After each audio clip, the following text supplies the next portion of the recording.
한국경제TV 생생한 실전 투자 정보 와우퀵. 월 5,000원 커피값으로 투자 정보가 내 손 안에 배달됩니다.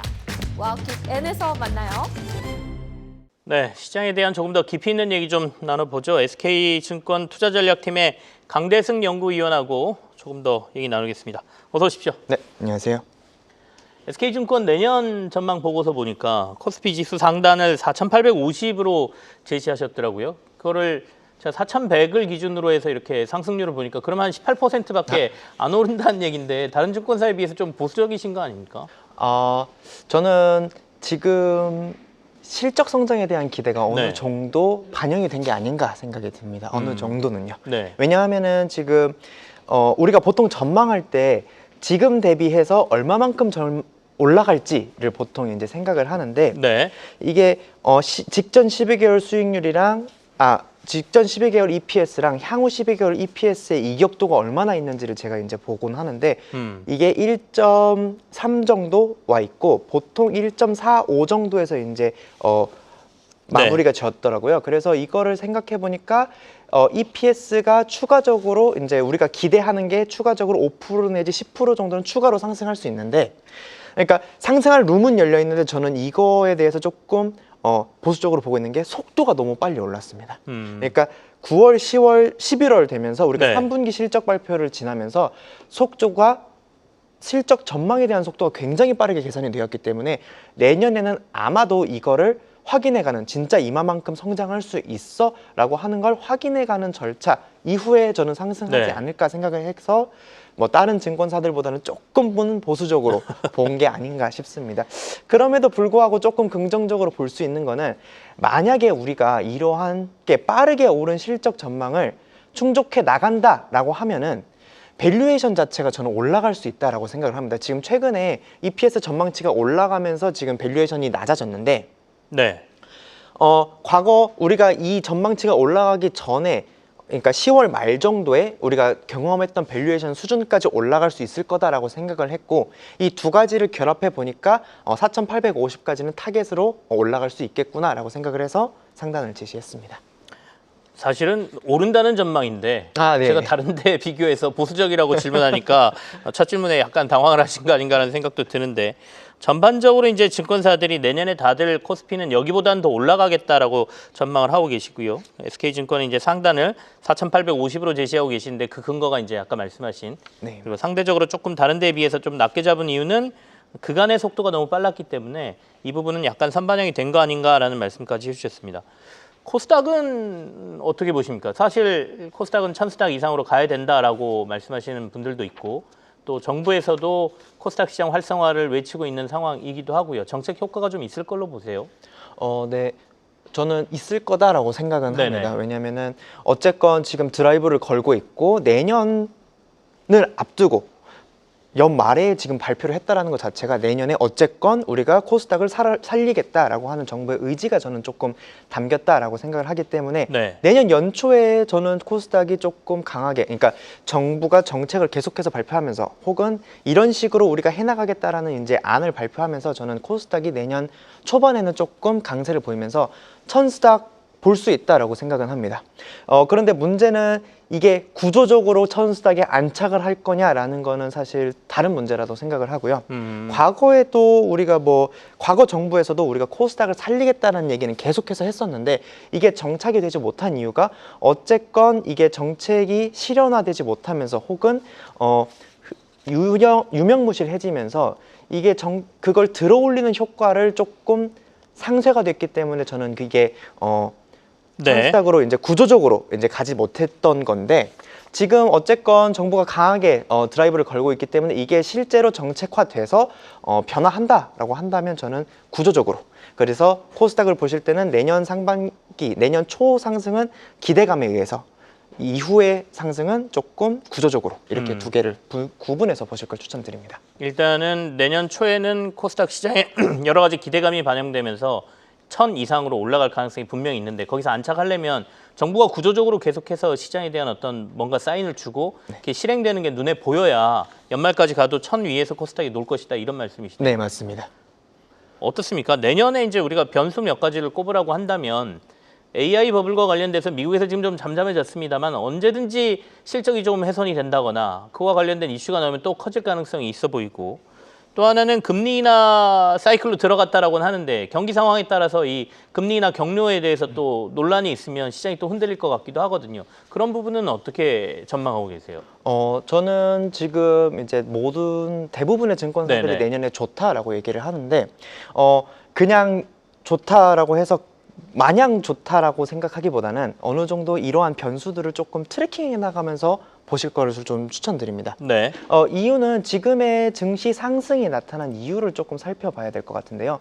지금 경기가 안 좋다 얘기를 하고 있지만 우리가 증시가 상승하는 이유는 경기 둔화를 극복하기 위해서 통화 정책이든 재정 정책이든 돈을 풀고 있고, 그러다 보니까 경기 둔화니까 어쨌건 돈이 실물 경제로 안 가고 자산 시장으로 왔기 때문에 지금까지 주식 시장이 상승을 한 건데, 만약에 AI 버블론이 부상을 해서 위험 자산 선호 심리가 훼손이 된다라고 한다면 네. 사실 초과 유동성이 주식 시장으로 갈 이유가 없어지는 거죠.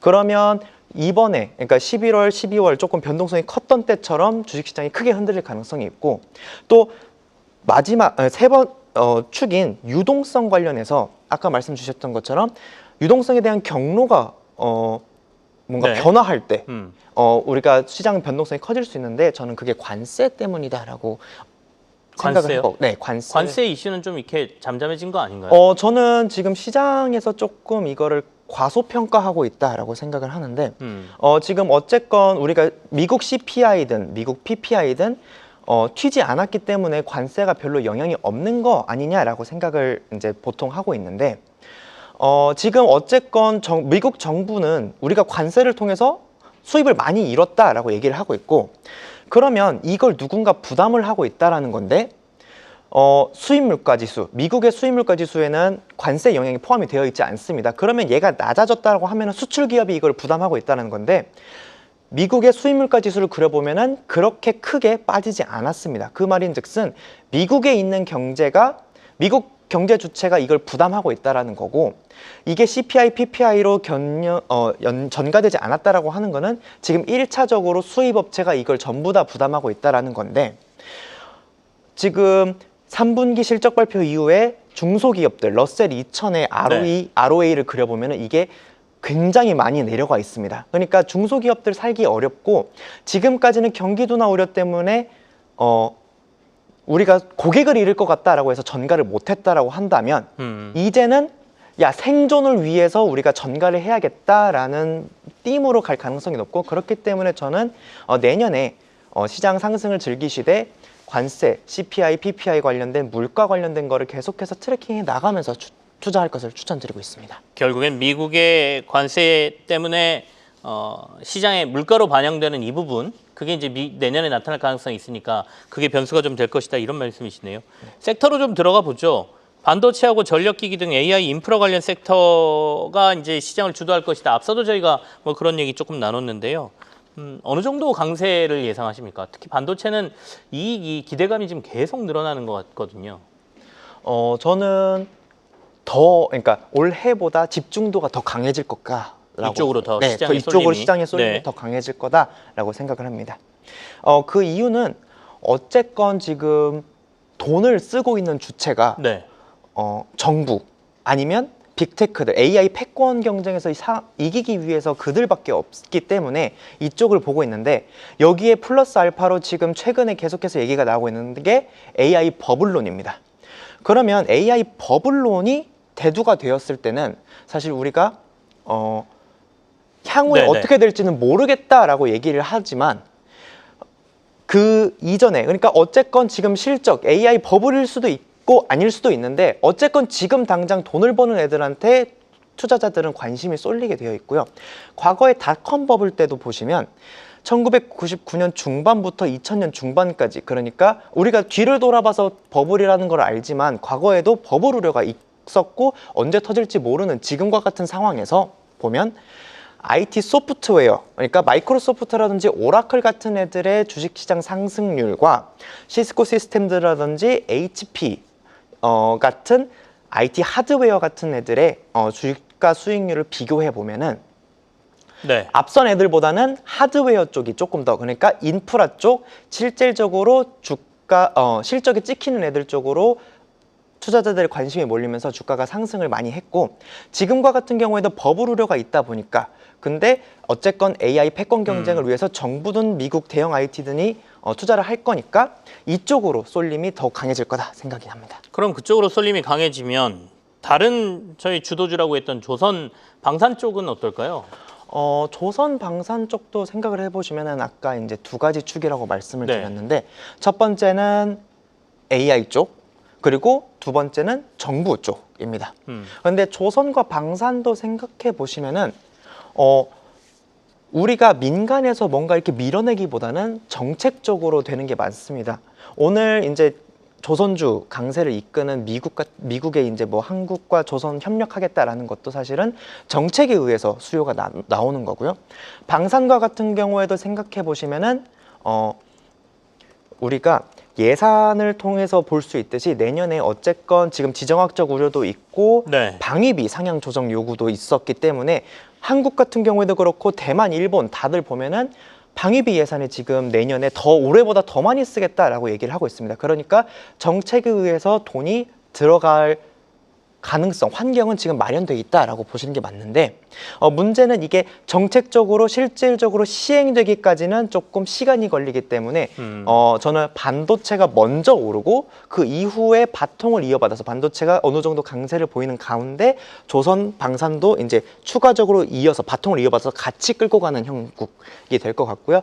어쨌건 연 초반에는 반도체 쪽 실질적으로 바로바로 실적이 찍히는 애들, 4분기에도 실적이 찍히는 애들부터 네. 오르면서 이후에 추가적으로 조선 방산 이렇게 조금씩 오르는 모습이 나타날 것으로 생각합니다. 그럼 저희가 내년을 준비하는 포트폴리오를 짠다면 어떻게 구성을 해야 되겠습니까? 저는 일단은 반도체 위주로 조금 네네. 지금 당장은 가져가시되 조선이라든지 방산 쪽을 포기하기보다는 네. 시장 정도의 비중을 이제 맞춰가는 걸 추천드리고요.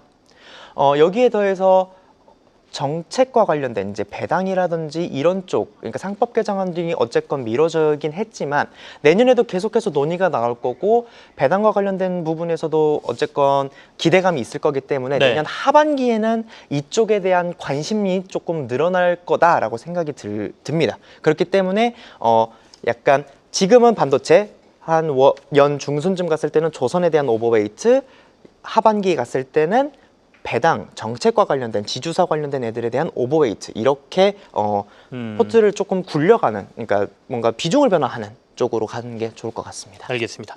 지금까지 SK증권 투자전략팀의 강대승 연구위원이었습니다. 고맙습니다. 네, 감사합니다.